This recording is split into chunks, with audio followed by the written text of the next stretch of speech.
Inside Story Uganda, real source of political updates.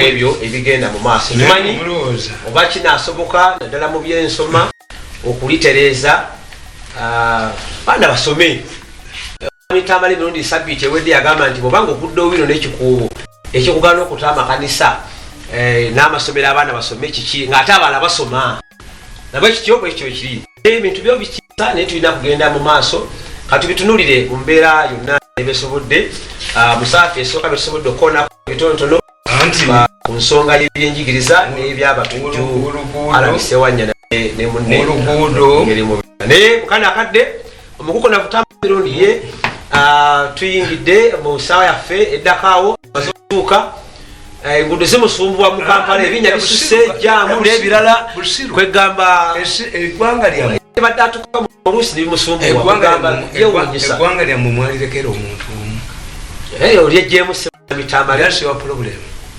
nti ekundi ekola oluguudo kampuni eba n'ekitaala bakola kiro ku kafyu kati waliwo kafyu sinkola kiro kuba abantu bakoma okutambula naye kagina aleeta ebikampuni ebifu kakati sente zonna bali 85 nakolera ku 20 kyobula katwakitekawo kamu ku luguudo olulamba netipa eki liwo omwana afiiridde waabwe okutuusa lewali guluupa enkambu nebajja nebabatwakita nebazookya kati kagina tebasibaawo leero bajja tujja kugituukako eyo stage tujja gituukako stage mwemulowooza nti amawanga mala gakula gati gadevelopinga gati wetagawo wano okwekalakasa okwamaanyi wetagawo okwevaamu ndowooza okwamaanyi very unique you don't have an opposition Uganda tebano bennengera nga balinalirina opposition kugira kugamba nayo opposition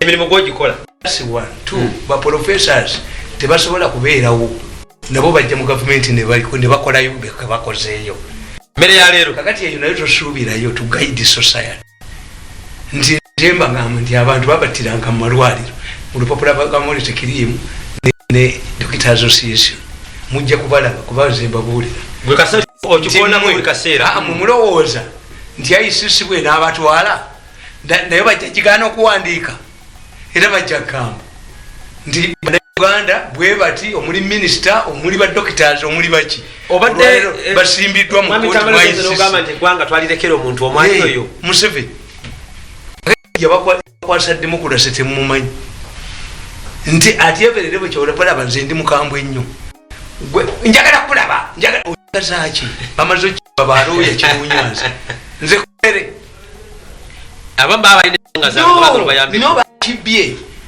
nze nkwatera yakukube yes eggwanga twalirekera omuntu omu bw'oba omanyi tulembedde okusalawo mukazi oba batamanyi kufumba ogamba nti okuba wa muliraanwa gw'oleeta akufumbire you elected your leaders from the village level mubabanje yes mwasalawo muli excited nekwatira omuntu nze namukozeka temujja kuba nze sibeeguya yenyina gwe neeguya abaana bange nkaaga tuziika omuntu kubanga bagamba olina n'abazzukulu twaba for me nkuwuliriza nnyo gireke bansasula don't watch me bansasulwa according to people but learn how to manage yourselves and the society. You have a functioning parliament, you have elected leaders and a functioning cabinet, but after your failures then you transfer, especially Baganda. Somebody rings me. Yes, somebody rings me and bamanyira structure abami bakabaka abakibe bamanyira enkoko nga bagisibye amagulu nebyo wati nogisula mu katale nogitesigala yebase Abaganda tebamanyira bo bamanyira waloza nti lwaki kabaka kyalota abami abamasaza n'abamakombola ne babirwanira eri bayina abantu bakyabala nti beebo. Yes, otherwise they would be useless. Nenga tabalina makulu. Because Mayiga abikola bimanyi. Kiwani society yamwe yali mu feudalism ferongo time. Kati feudalism yalalira yalemala. That's why omusajja akende kumujana ankubirese. Nawandisha obutabu wange obusomyo mu bwange kwa obunsomeramu. Do you read mine? If you write a book, yani kubidenga go to the printer, go to the lawyers and balaberi kokundi. Legal term. Kakati omanyi kakati aje uminspiringa. Ayagala agambe ti omusajja yonna mu akatabo nga yafulumyamu kake aseguya. Mbamanyi. Atoba mu kakati abantu abo inspiringa bakoze batya. Bagenda ne bajja ne batula nti bakwagala. Nobaga nti munindo roze bayina kibalisi. Ne we batudde ku hotel ne bali embere biru. Ate no kisasula. Oli bigenda tambulanga bigenda. Olowooza Museveni amwa milioni 10 buli mwezi kuwa abantu. Abadde byabwerere mukomewo. Komewo wange nga toyina wose. Ani oyo kugambi bwe bali. That's your problem. Nti you are not used to democracy. Republican society, tulaba bakigabo, bali very active. The Republican societies. The only elected omuga gold mu 60s bunda lutakirwa bikangaga nga opeta abatezi nti buli president wa Uganda nafanga mu ne woliawo a functioning parliament yekola ateka mu kola batakola wali bali base osanze njogera kubyeza wano nga bigalangatanye ba police makers bali meseze mu lya embeze wa opposition asabala kuleta kintu n'agamba nti tuteekawo term limit. Term limits cannot originate from opposition. Also what you are saying, after completing his term now, in 2026, Museveni will be eligible for the 2 terms, 10 years. From opposition. An opposition man will talk about leveling the ground, improving the election process. Yes. Kakati kitegeza nti oyuka wabano bwe bakomyawo ekyattamu kitegeeza kiyamba mwa Museveni awa Museveni emyaka emirala 10 kito nti olaba mulala opposition nti mpuuka omwana bwe yavuganya naye bakomyawo ekyemyaka ekyemyaka kyekinamusuula hotel Boulevard wemamitambala musinzo buli 10 olu ekyemyaka kyekinamusuula naye omwana yakola ensobi y'okuvuganya mpuuka owabano era talina yadde obwadisite yabufuna. How much do you expect? Bakomyawo ekyemyaka kyekinayamba ati emyaka gireetebwa NRM. Now that the person who interested with this termless privilege is retiring, and we don't know whether his successor will be like this because we did it because of his yearly contribution in the liberation of this country. Now that he's retiring, we are reviewing because we had the term limits. You removed them. Now you gave reasons why. You wanted a anti kinete chimugamba yizo kugamba tindina mukyala wange tusayininga ku account emu maybe sente zakola company zava wa so if I marry another one does she get the same facilities? Yes. Ne toyina kulaba musajja wo opposition nga atali an additional 10 years nga najiro tejina gwako uyu wena ali mumpuka sajja opposition ye did let me tell you Europe omusajja yazeewa nangamba era yayise muntu betidde omuntu nangamba abagamba nti Bobi Wine buli lwabeere bwaba ali mu kitundu bwaba ali mu kitundu lwali bagamba nti Bobi Wine buli omukaaga ajja kugenda emubende aba gyali. I used to see this man on my machines. Namulaba embali tubayambako okubagamba komala bannaffe abali obubi batyo mu by'okwerinda. Bobi Wine avaayo obuvi bw'ati n'alabika leka bakubatya ayingidde mu kkooti tajja kuyingiramu mbale n'asiiba ku bunkenke. Kakati omuvuka najja n'agamba president yategeera claimed nti I am hiding Bobi Wine n'embali nampita yamulikodinga omusajja alikodinga Museveni nampita naye bwe twagenda ne bannange yabawa miliyoni byebi nze teyamba kati mubuuza onvuma magufa nga nze n'obutabo bwange bujjudde mu nnyumba. Museveni yampandikira ebbaluwa nti nkuba obutabo ne basala amagezi betaddewo akakiiko mbakoleremu kuba nina kuba logosirwa me an intelligent man like me to work under somebody that I'm olugosi that I have to be under somebody amajaga Germany mu NATO. Me, why don't you have my budget?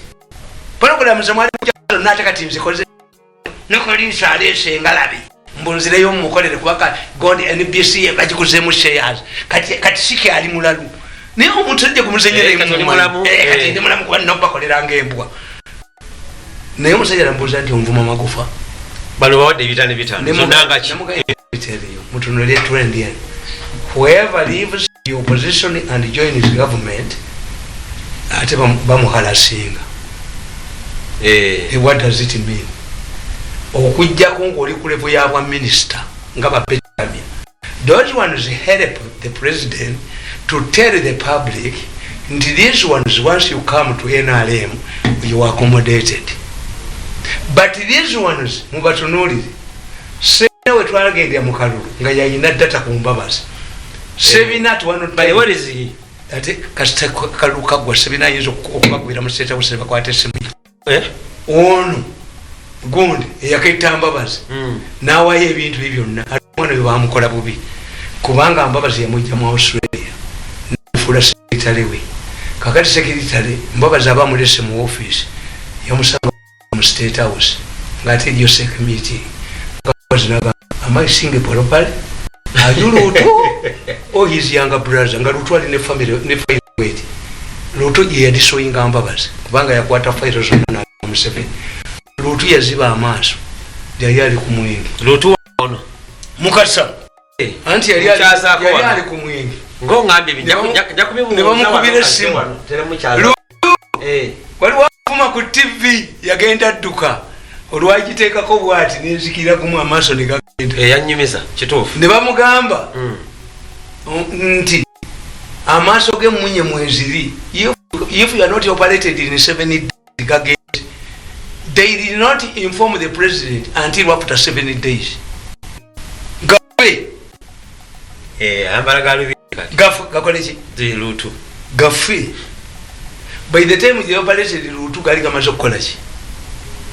Okufa achamanyi kwa ali manyi agoberanya ebintu bino Lutu ne bamuwa ne bamuwa emmotoka kapulimo muzibe abasajja bayingire uwe bamukuba empire bamugagwe kye wakono jja kubona abona nyateto jja kufa ne bakatwala emmotoka yogera bitu kyembuze emmotoka ya Yesu bajja nebula ne kyengamba ni trace mai how can Yesu fail to trace their car kuba emmotoka ya Yesu irawo nibateka Lutu teka president nti bamwadde omudali namukwata bwati namutwala namutoza namuga nti ayiringe yo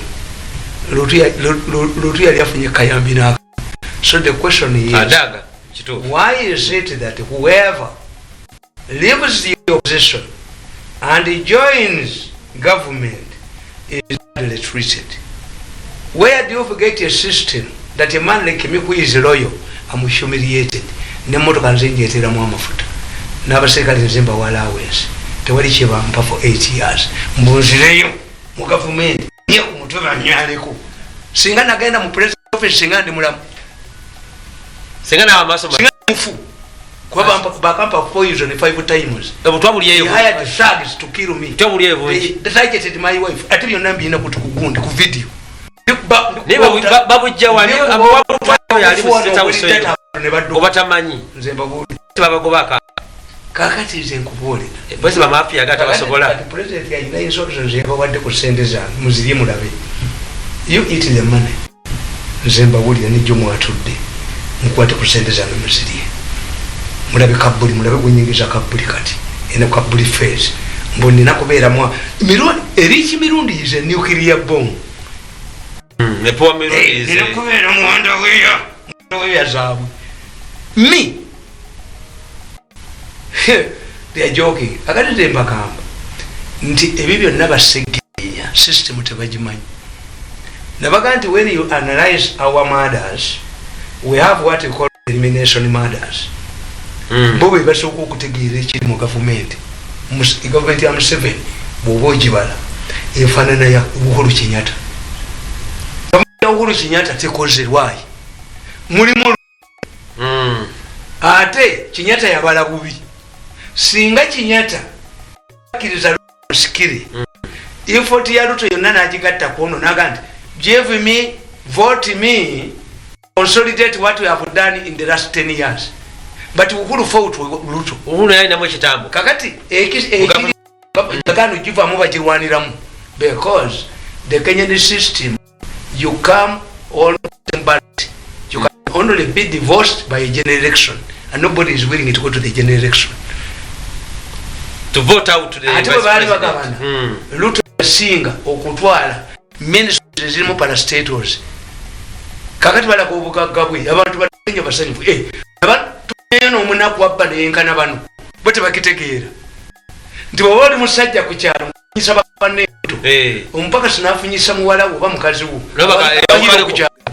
kakati people treat Ruto as a hero na obayino babbanamu bifanagana ebya Uganda ati nkubulire namuno mulimu group ey'amaanyi intelligence gyetasobola to analyze this government nze njitunuulira abalijjawo bajja kukwata kulubya Sebowa niziriba kasita okwata kulubya amanyi ebiri mu gavumenti mwonna muntu akolera mawulire nteloko ekikutegeeza nti mu gavumenti eno mulimu abalwanagana kyekiri kyenkunyonyodde nti omuntu avudde ewa Bobi Wine walirooza nti baali muwadde ssente naye amuwa si Museveni yazimu yalagira kati olwo n'okuba yakola ensobi nalya mu Bobi Wine olukwe aba Museveni abagaba ssente tebayinza muwa okitegedde ekintu ekyo nti okulya mu Bobi Wine olukwe tebasebo by Museveni's people ati kyenkubuulira the uniqueness of this government toyina okitegeera simanyi oba omulabye akitegedde simanyi oba akitegedde ekyo nnyonnyola nti ono yadduka ewambabazi muzibe aleekanya era talina n'abaana be tebasoma Lutu aleekanye n'atambulira ku boda manyi musobola okutambulira ku bodaboda olabye bamuwa kubanga yakola ensobi okuvaawa ewambabazi Mbabazi ayiso bagenda ne bamuketta bali abaali mu Yiso bannaabwe ne babagoba ne babagamba temumanyi kuwandika report Mbabazi n'abakwata n'abayita ne bagayika njagala mumbuulire oli kumwabuulidde abawaddeyo Mbabazi lawyer for the musango ne kugenda ewa mulamuzi bamuyita Musota n'abaliwa biliyoni 7 naye bazibabbako naye yabaliwa tebafunza abantu ebuliisa Museveni n'alagira babasasule ne bagiramu ebibinja ebyo abambabazi n'aba Museveni abambabazi bawaabwa mu kkooti ne babasasula aba Museveni tebabasasula ne bagamba this must be applied to the others era ffe twabire mu gavumenti nga bagamba ogamba muzeeyi ono oba muzeeyi omukadde.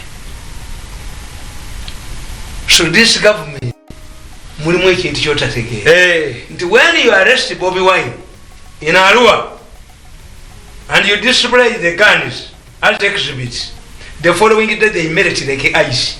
Ani azipiewo emondi zabulawo ani azipie mulaka je basi ani azipie to embarrass you omupolisi tani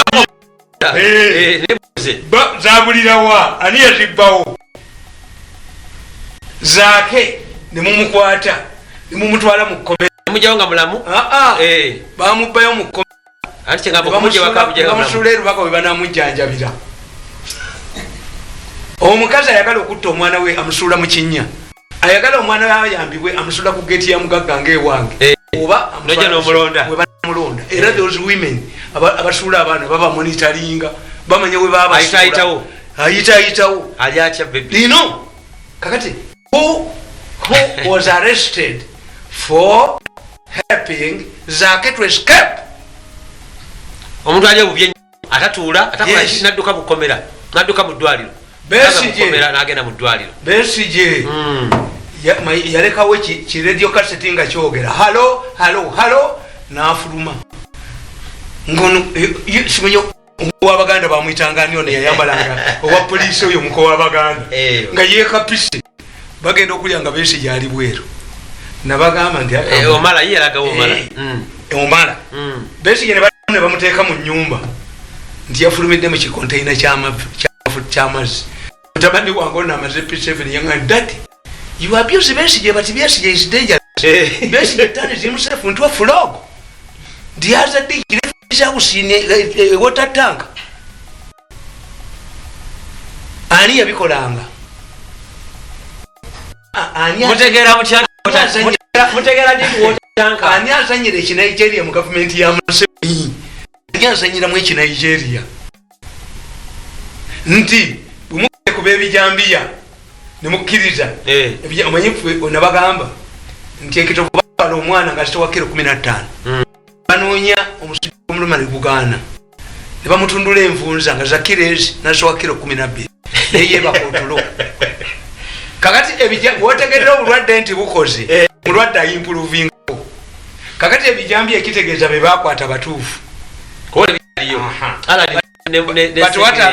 naye ekikoleddwa ki ate katalaze Kalamojja omusajja omupokoto yazze ku polisi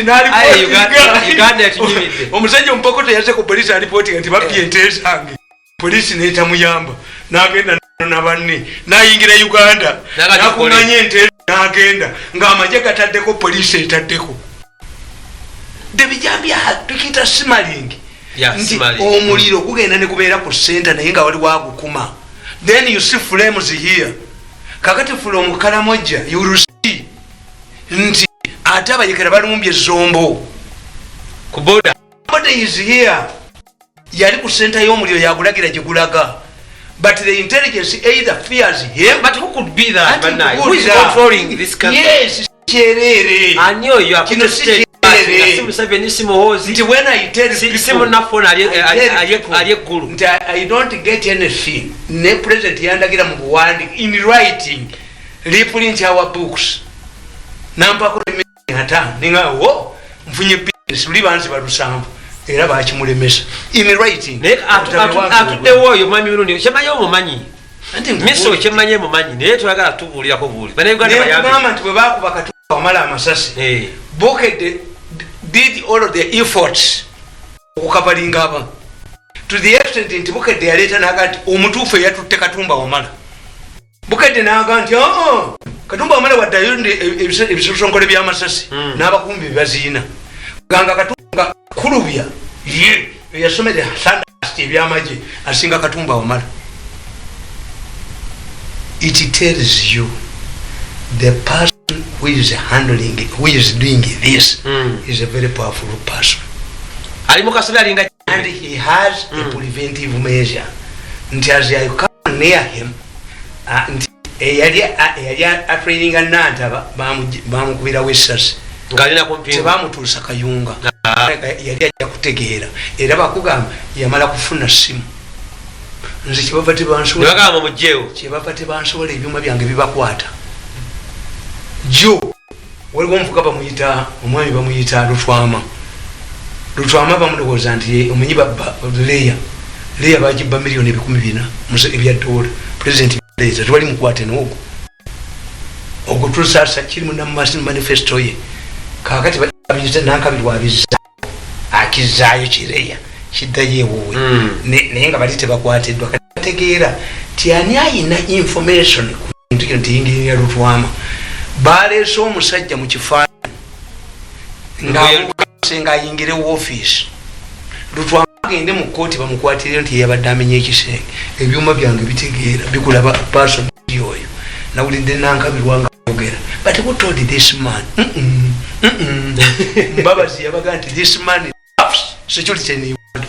Mbabazi yabagamba ti this man you are joking with this man he dwarfs all security kakati omusajja gwebaga nti yatta mukazi mugundi why don't you come up with open enanga fears kati bakuteerayo bwekati omukazi yaleka diary eriwa who was discovered the diary now is it fake or not a person in Germany told the people that had discovered Hitler's diary when it was subjected to scrutiny it was a fake ne monitor nawandika obusiru ati omusajja bonna omulondoola kubanga bamanye bamala okuteeka mu kkomera oba tekyayogera omusajja oyo muwakanira era omukazi yagamba did she go for divorce ate ffe mu mateeka bagamba nti omugenzi yamanyi yamutta naye omugenzi akakabalwa alina okuba yakawanja omugenzi yamutta teteka okwogera nti mirundi yanse kitegeeza wakati w'okufa kwange between nino olaba n'olupapula lwa independent of the toilet.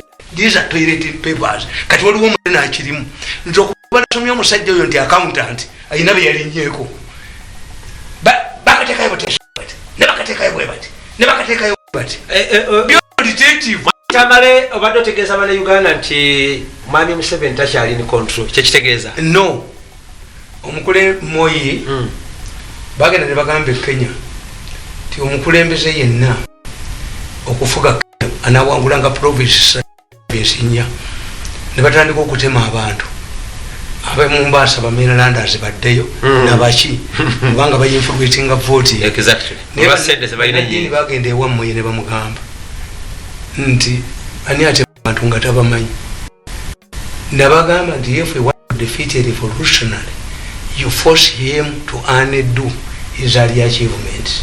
They cannot kill me bawulira byenjogera. As I was praising Museveni on Karamoja, they have moved to Karamoja. How can Pokoto money enter Uganda? Surprise. Yes. Kakati, why is Museveni losing control in Karamoja? And why does it happen after changes in the army? Kofetikita conspiracy theories. Nti Museveni disarmed the Kalamajongo. Why? He assured them that Bamga Abajasi Bobatuka Tebaja Kuduka. Abajasi never cowardice. Pokoto enters Uganda. What if it was a Kenyan army? And you see, Boba Yineche Abantu Abakati Kitutu, Yabasent, Yabayambu Basent is a Zegun, is area. Those are the Banamute. Anybody who jokes with the Kalamajongo. Abakalamoja bwe baba omuntu nga tebamwesiga basala embuzi oba endiga ne bakebera mu byenda byayo tebakozesa nsimbi nga baganda zino omweso mu byenda bya mbuzi hayire omukalamoja ayina misairo ndi omukalamoja akuba akasale bwati kakuba mu bire ne kakutonya mu mutwe oyo mathematician omusobola I looked at the Kalamajongo ndi yabeera nnyo Kalamoja. I looked at the Kalamajongo and their history. Obote bamugamba by the time at independence, obote bamugamba nti jawa ne tuma. Ekisale nyama. Eky'ennyama. Is depleting our cows. Where are they getting income from? Olwokuba ekyuma kiri wano tufuna ssente. Era bakimugobyawo obote at independence. Basaba kyuma kiveewo. Amini n'abambaza engoye ne baganda. Amin. Ate what I was telling somebody, to what you people don't know, the influence of the Verona fathers in Karamoja. By the time I went to Karamoja for the first time in the 80s, buli gombola yene airfield kisawe kyenyonyi. Ngobunyonyi butono bugwayo ne bugende. So when you were dealing with Karamoja gobayita, obata mu kinana n'aba boreholes ne bazijja pipes ne bazikola mu mundu. Nti the problem is not teaching. And Karamoja was a fertile area. Chitufu. I'm telling you, it's as big as Kangayo. Yeah, Chitufu. Kalamajongo. Omanyi mugenda n'otuli ennyambala y'omuntu. The Kalamajongo, they are high. Nti oddira abakazi babiri. Gitutu, a drama actor. Ne ono nandutu. Ne Gitutu, eyabbasedde amasannyalaze. Nti batwale Karamoja, women to Karamoja. They allowed the first lady because was a conduit to the president. They knew they were talking to the president. But you cannot take a Gitutu. Okumanya baba basajja bagezi. Batekawo KDA. Ne bagiyita Karamoja Develop Salwa. Lwaki? Anthony Butere yaliyo ngamwana. You think those people Karamoja Develop Salwa? Yes. Oyita bakuzanya. Okero lutwaya bajjayo.